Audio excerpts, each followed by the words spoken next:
इससे पहले के लेक्चर में हमने आप लोग को बताया था कि इंटरनेशनल और डोमेस्टिक मार्केट में क्या डिफरेंसेस है, और नेक्स्ट हमारा उसी में पार्ट था दोनों में क्या सिमिलरिटी है। आज के हमारे लेक्चर में आपको हम दो पार्ट में बताएंगे। पहला पार्ट हमारा रहेगा reason for entering international market, और सेकंड रहेगा बेनिफिट ऑफ इंटरनेशनल मार्केटिंग।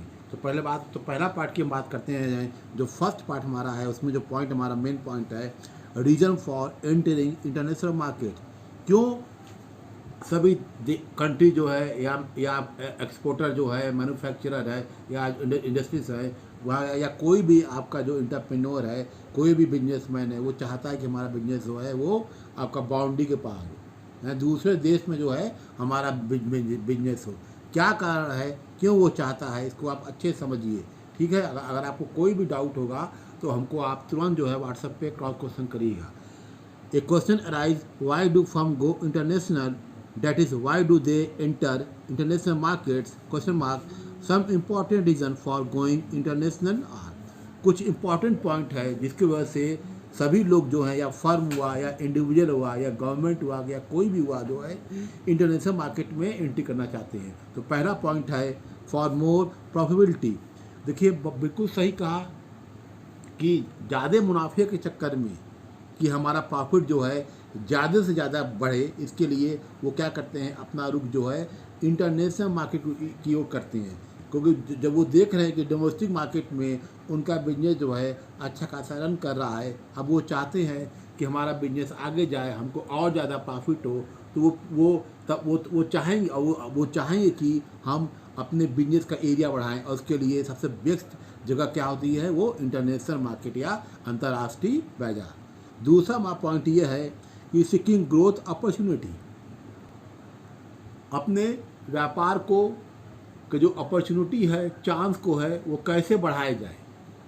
अपने जो बड़े बड़े आप इंडस्ट्रीज देखते होंगे, आज मुकेश अंबानी हैं, कल उनके बाप थे, फादर थे, उनके दादा थे, हाँ, तो वो लोकल स्तर पे बिजनेस किया करते थे। हाँ, एक ही एरिया में, बनारस के एक ही एरिया में लोग कहा करते थे, वो कंधे पे या ये गमछा में लेके बेचा करते थे। धीरे धीरे समय बदला, हाँ, तो उनका जो बिजनेस बढ़ा। पहले अपने देश में वो स्टेबल हुए, और फिर आज देख रहे हैं कि रिलायंस का नाम जो है आज जो है वो डिजिटल दुनिया में पूरे वर्ल्ड में छा गया है। तो अपने जो सीकिंग ग्रोथ अपॉर्चुनिटी है, इसको एक इच्छा होती है कि अपने बिजनेस को किस तरह ग्रोथ करें, और उनके लिए सबसे अच्छा जो मार्केट क्या है, वो आपका इंटरनेशनल मार्केट है। फिर थर्ड हमारा जो पॉइंट है, due to domestic market constraint. सही बात है, डोमेस्टिक मार्केट में तमाम तरह की प्रतिबंध होती हैं, तमाम तरह की दिक्कतें आती हैं, तमाम तरह की गवर्नमेंट पॉलिसी होती है, आपके तमाम तरह के बैरियर होते हैं। हाँ, तो इसकी वजह से क्या होता है कि हम क्या, हाँ, कि उन बैरियर से पीछा छुड़ाने के लिए हाँ देखते हैं कि तमाम तरह की दिक्कतें आ रही हैं। हाँ, बहुत ज़्यादा कभी कभी कंपटीशन हो जाता है, हम उतने जो हमारा पैर है अपने ही एरिया में, अपने ही मार्केट में लगता है कि हमको दिक्कत हो रही है, तो हम दूसरा मार्केट खोजना चाहते हैं। हाँ, तो यानी उस बैरियर को तोड़ के हम क्या करते हैं कि हम दूसरे जगह पर जाना चाहते हैं। हम पहले आसपास छोटे छोटे कंट्री को चुनते हैं, जैसे एशिया में पाकिस्तान हुआ, बर्मा हुआ, श्रीलंका हुआ, इन छोटे छोटे कंट्री को चुनते हैं, वहाँ पे अपने व्यापार को जमाते हैं, तब धीरे धीरे आगे बढ़ते हैं। तो डोमेस्टिक मार्केट को जो प्रतिबंध को तोड़ते हुए, हाँ, ये तो क्या करते हैं हम कि पहले एशियन कंट्री में अपना पैर जमाते हैं, वहाँ जमने के बाद जो है हम आके यूरोपियन कंट्री हुए, गल्फ कंट्री हुए, या फिर यूरोपियन कंट्री हुए, वहाँ पे जो है अपने बिजनेस को आगे बढ़ाते हैं। तो ये एक तीसरा रीज़न है कि क्यों जो लोग या क्यों कंपनियां या कोई फर्म जो हैं एंट्री करना चाहती हैं इंटरनेशनल मार्केट में। फोर्थ हमारा पॉइंट है to take benefit of scale. तो ये समझ जाइए, another reason to find foreign market is that technological advance must increase to size of the optimum scale of operation in many industries. Manufacture have to export to set up economic size plant. ठीक है, जैसे हम बात करते हैं, कोई example ले लीजिए, for a certain chemical product the minimum economic size of the plant is ₹50,000 tons, but the demand in that country for the time in being do only 20,000 tons. Naturally, foreign buyers will have to be bound for the rest of 30 tons of the production. अपने scale को बढ़ाने के लिए, अपने demand को बढ़ाने के लिए क्या होता है कि हम बाहर का रुख करना चाहती हैं। और अब हम बात कर, जैसे हम बात करते हैं आपका ये जो बड़ी बड़ी आपकी मानो ये जो आपकी बड़ी बड़ी जो आपकी देखा जाए कि केमिकल प्रोडक्ट जो होते हैं उनके लिए क्या हो, जो डिमांड की मांग जो है वहाँ पे बहुत ज़्यादा होती है।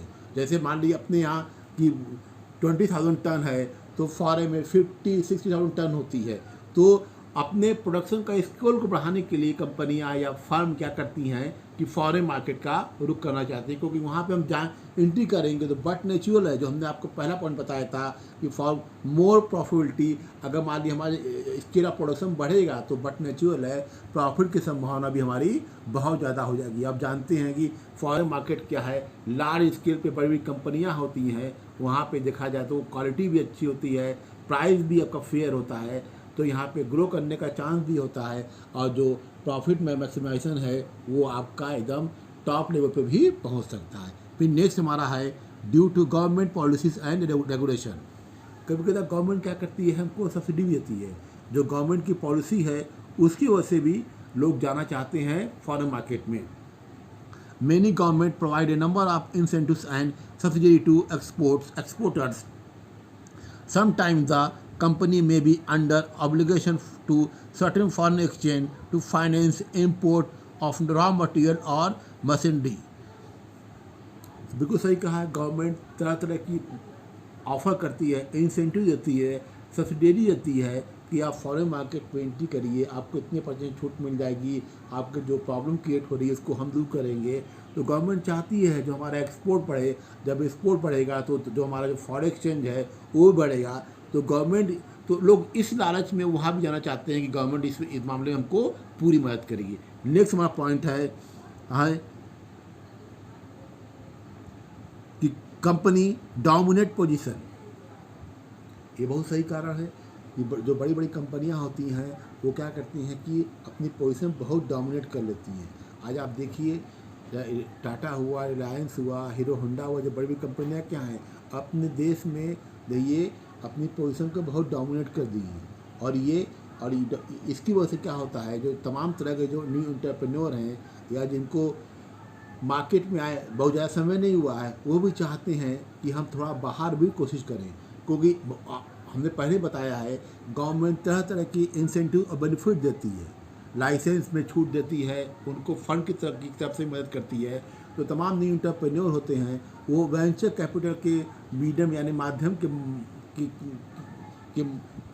की वजह से भी वो फॉरेन कंट्री में इन्वॉल्व होना चाहते हैं। आज आप देख सेटेलाइट की बात करिए, मोबाइल टावर की बात करिए, हाँ, तो इस आप देख रही हैं जितने भी आपके जो इलेक्ट्रॉनिक गुड्स हैं इसमें क्या हो रहा है, गवर्नमेंट तमाम तरह के इंसेंटिव देख रही हैं, बड़ी बड़ी फॉरेन कंपनियां जो हैं अपने यहाँ एंट्री कर रही हैं। हाँ, तो इन कंपनियों के डोमिनेट की वजह से जो बड़ी और सब कंपनियां चाहती हैं कि हम भी जो है फॉरेन कंट्री में या इंटरनेशनल मार्केट में अपने को एंट्री करें। ठीक है। फिर फॉर ग्रोथ एंड डाइवर्सिफिकेशन, बिल्कुल सही कहा आपने। It may be a management policy of the some company to grow and diversify by internationalization. Many pharmaceutical firms like Ranbaxy feel that they can grow by entering foreign market only. Company क्या करती है, अपने business को diversify करती है। तमाम तरह की जो बड़ी बड़ी आपकी होगी, आपके जो फार्मास्यूटिकल कंपनियां होती हैं, जो दवाई की कंपनियां होती हैं, रेनबैक्सी हुआ, सिप्ला हुआ, क्या करता है, ये सब जानती हैं कि हम फॉरेन मार्केट में एंट्री करेंगे तो हमको अपने बिजनेस को डाइवर्सिफाई करने का तमाम तरह का मौका मिलेगा। हम जापान में भी जा सकते हैं, हम चीन में भी जा सकते हैं, हम पाकिस्तान में भी जा सकते हैं, यूरोप कंट्री में भी एंट्री कर सकते हैं। तो इसकी वजह से क्या करती है, डाइवर्सिफिकेशन की वजह से कंपनियां फॉरेन मार्केट में एंट्री करना चाहती हैं। तो ये कुछ पॉइंट था जो reason for entering international market. देखिए, हाँ, तो ये इन पॉइंट की वजह से बड़ी बड़ी कंपनियां, फर्म या इंडिविजुअल जो है फॉरेन मार्केट में या इंटरनेशनल मार्केट में अपनी एंट्री दर्ज कराना चाहते हैं। अब जो हमारा सेकंड पार्ट है वो आपका है benefit of international market. Benefit of international market can be viewed from the 3 viewpoints. अगर हम बात करते हैं इंटरनेशनल मार्केट के बेनिफिट की या एडवांटेज की या लाभ की, इसको 3 पार्ट में हम बांटते हैं। जो हमारा पहला पार्ट है वो है from the point of view of the nation, second है from the point of view of the exporting firm, and third है from the social point of view. तो हम फर्स्ट पॉइंट की बात करते हैं from the point of view of the nation, ठीक है। तो इसको समझिए, benefit from the point of view of a nation. इसमें जो है नेशन की वजह से इंटरनेशनल मार्केटिंग में क्या एडवांटेज है, क्या इसके लाभ है। तो पहला हमारा पॉइंट है, इसका एक सब पॉइंट है exchange of surplus with necessities. अब देखिए, through foreign trade surplus produce of land and labour for which there is no domestic demand is export, and something else in which that country is deficient is brought in. Foreign trade give went to a country sufficiency to exchanging for the something else which is not available।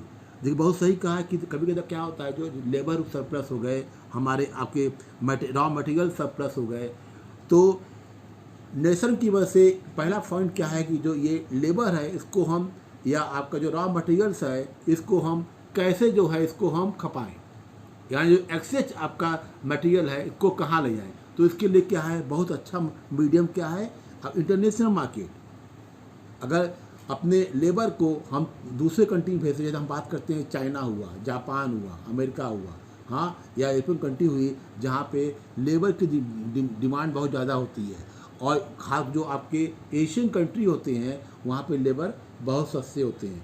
तो exchange of surplus with necessity, यानी अगर labour का surplus है, material surplus है, तो अगर इसको हम इंटरनेशनल मार्केट में यूज़ करते हैं तो हमारे नेशन के लिए बहुत बड़ा ये लाभदायक होगा। इसमें सेकंड हमारा जो पॉइंट आपका है बेटर स्टैंडर्ड ऑफ लिविंग। बिल्कुल सही कहा आपने कि अगर हम इंटरनेशनल मार्केटिंग में इन्वॉल्व होते हैं तो हमारा जो रहन सहन है उसका स्टैंडर्ड बढ़ जाएगा। आप इस समय आप वास्तव में महसूस कर रहे हैं कि आज जितने घर में कोई भी परिवार का कोई बच्चा जो है वो बेरोजगार नहीं है। रहन सहन, एजुकेशन, बातचीत जो है उनका जो स्टैंडर्ड जो है बहुत आगे हो गया है। घरों में आपने देखा होगा सबके पास मोबाइल है, आपका कंप्यूटर लैपटॉप दिया हुआ है, आपका स्मार्ट टीवी आ गया है। तो इसका वजह क्या है, इंटरनेशनल मार्केट। नेक्स्ट हम बात करते हैं ग्रोथ ऑफ ओवरसीज मार्केट। बिल्कुल सही है, राष्ट्र को एक लाभ ये है जो ओवरसीज मार्केट है, यानी जो फॉरेन मार्केट है उनका ग्रोथ, उनका डेवलपमेंट। अगर हम बात करते हैं अमेरिका की, अगर हम बात करते हैं जर्मनी की, अगर हम बात करते हैं फ्रांस की, अगर हम बात करते हैं ब्रिटेन की, तो उनका मार्केट आप देख लीजिए, हाँ लगे, हाँ तो वहाँ पर देखा जाए एक रूल्स और रेगुलेशन के द्वारा सारे काम होते हैं, कोई भी प्रॉब्लम नहीं होती है। 3-5 वहाँ पे नहीं होता है, सारा काम जो है आपका एक समय पे होता है। और एक चीज़ बहुत ध्यान देने की बात है कि अब जो है आपका देखा जाए डिजिटल वर्ल्ड हो गया है, सारी चीज़ जो है आप अपने घर में अपने आप बैठ के आप कर सकते हैं, कहीं भी आप बात कर सकते हैं, कहीं भी आप डील कर सकते हैं। तो मार्केट के डेवलपमेंट की वजह से जो नेशन को ये एक बहुत बड़ा, यानी राष्ट्र को बहुत बड़ा लाभ हो गया है। फिर नेक्स्ट हमारा पॉइंट है हेल्प इन इकोनॉमिक ग्रोथ। आर्थिक विकास का जो है कैसे बढ़ेगा, इसके लिए इंटरनेशनल मार्केट एक बहुत बड़ा रीज़न है। हम बात करते हैं एक्सपोर्ट इंपोर्ट की, हाँ अगर हमारा बैलेंस ऑफ ट्रेड अगर बैलेंस है, हाँ अगर हमको ज़्यादा नुकसान नहीं हो रहा है। इस समय आप देखिए, अगर कोरोना की वजह से आप देखा जाए 3-4 महीने में काफ़ी दिक्कतें आई थी, जीडीपी जो है हमारी काफ़ी गिर गई थी। अब देखिए जो है धीरे धीरे जो है आपके ये अक्टूबर का महीना आ गया है, जो जीडीपी क्या हुई है आगे बढ़ना शुरू हुई है, यानी क्या जो हमारी जो इकोनॉमिक्स का है वो भी जो है वो एक ग्रोथ के रूप में आगे बढ़ रही है। फिर आपके आगे फिर नेक्स्ट है better product due to competition. बिल्कुल परफेक्ट है, हम जो भी प्रोडक्ट यूज़ कर रहे हैं, चाहे खाने का सामान हो या लग्जरी आइटम है, वो क्या है बेटर है, उसकी कॉस्ट भी सस्ती है। चाहे हम बात करें फ्रिज की बात करें, चाहे बात करें मोबाइल की बात करें, चाहे बात करें लैपटॉप की बात करें, चाहे गारमेंट की बात करें, हम जो भी यूज़ कर रहे हैं वो आपका बेटर है। इसका रीज़न क्या है, ड्यू टू कंपटीशन। फिर नेक्स्ट बात कर रहे हैं ग्रेटर एम्प्लॉयमेंट अपॉर्चुनिटी। बिल्कुल कहा है, फॉरेन कंपनी के आने से जो रोजगार के चांस संभावना बहुत ज़्यादा बढ़ गई है। इस समय आप देखिए फॉरेन कंपनियां एंट्री हो रही हैं, नए नए सेक्टर आ रहे हैं, तो इससे क्या हो रहा है कि अगर आप कोई 8th पास भी है, 6th पास भी है, हाँ 10th पास भी है, तो देखा जाए अगर थोड़ा सा बोलने का तरीका आता है, थोड़ा सा स्मार्ट है, तो उसको रोज़गार करने में, काम मिलने में और 15-20 हज़ार रुपये जो है वो बहुत आसानी से कमा सकता है। यानी जो रोज़गार की, यानी जो एम्प्लॉयमेंट की अपॉर्चुनिटी है वो बहुत ज़्यादा इंक्रीज़ कर रही है। फिर एक बात करते हैं हम possibility of large scale production. एक संभावना ये बढ़ गई कि लार्ज स्केल उत्पादन जो है बहुत बृहद पैमाने पर हो रहा है। आप कहीं भी जाइए, दुकानों पे जो प्रोडक्ट हैं वो भरे पड़े हैं। यानी आप सामानों की किल्लत नहीं रही है कि हमको 1 महीने बाद मिलेगा, उसका बुकिंग करा लीजिए, ऐसा कुछ भी नहीं है। अब प्रोडक्ट जो है उनका प्रोडक्शन लार्ज स्केल में हो रहा है, डिलीवरी में कोई भी दिक्कत नहीं होती है। ठीक है। फिर नेक्स्ट है आपका है फिर improvement of image of the company और गुडविल। इससे एक बहुत बड़ा कारण है कि कंपनी की गुडविल जो है, इस समय टाटा की गुडविल देखिए, रिलायंस की गुडविल देखिए, जो इनकी इमेज है इंटरनेशनल मार्केट में इनकी एंट्री से बहुत ज़्यादा उनकी जो इमेज बढ़ गई है, और उससे नेशन जो है राष्ट्र को बहुत ज़्यादा ये लाभ हो रहा है। ठीक है। ये हमारा पहला पार्ट का पहला पॉइंट था, ये आपका benefit from the point of view of nation. फिर सेकंड हमारा पार्ट है for the point of view of exporting firm. Exporting firm की वजह से क्या लाभ हो रहा है, जिसका सब पॉइंट है benefit of incentive and subsidies. बिल्कुल सही कहा।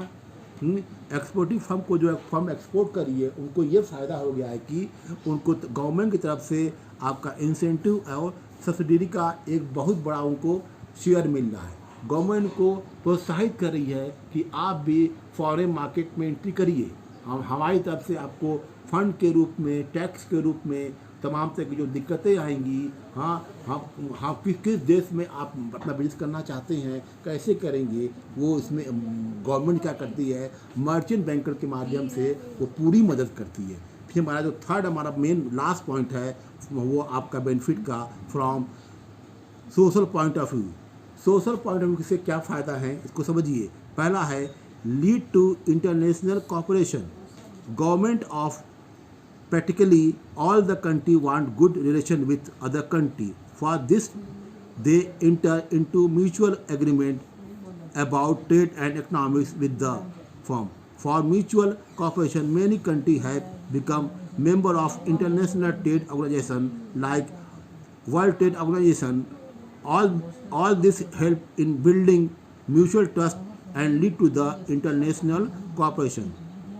अगर आपने नाम सुना होगा वर्ल्ड ट्रेड ऑर्गेनाइजेशन, जिसके 172 मेंबर हैं, तो ये क्या है कि एक तरह से सभी कंट्री जो है WHO सभी कंट्री जो है WTO से जो आपका इंगेज हो जाएंगे, तो क्या होगा, एक इंटरनेशनल कॉपरेशन की संभावना बहुत ज़्यादा बढ़ जाती है। यानी म्यूचुअल अंडरस्टैंडिंग रहेगी, आपस में बातचीत होती रहेगी, तो किसी तरह कोई भी अगर कॉन्फ्लिक्ट होता है वो बैठ के आराम से वो सुलझा सकते हैं। तो एक ये बहुत बड़ा जो है सोशल पॉइंट ऑफ व्यू का ये पहला पॉइंट है, लीड टू इंटरनेशनल कॉपरेशन। फिर सेकंड इसी का पॉइंट है इम्प्रूवमेंट इन कल्चर रिलेशन। इसको समझिए, international trade establish business relation between exporter and the importers which develop social contact between them. Official and non-official trade delegations interact with each other and start appreciating each other's culture, customs and traditions, which lead to establishment of culture bond. ठीक है। अगर हम बात करते हैं कि international marketing की, तो इम्प्रूवमेंट इन कल्चरेशन बहुत ही आपका दिखाया जाए कंपलसरी होता है लैंग्वेज के बहाने। हाँ, आप जानते हैं मेन दिक्कतें क्या होती है कल्चर में, आपका लैंग्वेज होता है। तो हम हम उनके डेलीगेट्स को इनवाइट करते हैं, हाँ कोई प्रोग्राम करते हैं, तो इससे क्या होता है जो हमारा कल्चर रिलेशन है वो आपका, जैसे बात करते हैं Bharat China relation, culture relation, Bharat Japan culture relation, Bharat American culture relation, तो आपस में प्रोग्राम एक्सचेंज होता रहता है। हम उनके जाकर प्रोग्राम करते हैं, वो मेरे जाकर प्रोग्राम करते हैं। इससे क्या होता है, जो रिलेशन का बिल्डअप है वो काफ़ी स्ट्रांग हो जाता है। फिर नेक्स्ट हमारा पॉइंट है help in maintenance of international peace and harmony. बिल्कुल सही कहा है। इससे क्या हुआ कि इंटरनेशनल पीस एंड हार्मनी में जो आपका मेंटेनेंस है, यानी कि शांतिपूर्वक आपस में सौहार्दपूर्ण से रहा जाए, इसके लिए आप देखा जाए इंटरनेशनल मार्केट जो है एक बहुत बड़ा आपका जरिया होता है। तो आपने देखा ये इंटरनेशनल मार्केट का ये एक ज़बरदस्त एडवांस था। इसको आप समझिएगा एडवांस। हाँ, और कोई भी दिक्कत आएगी दोनों पार्ट में तो हमसे व्हाट्सएप पे क्रॉस क्वेश्चन करिए।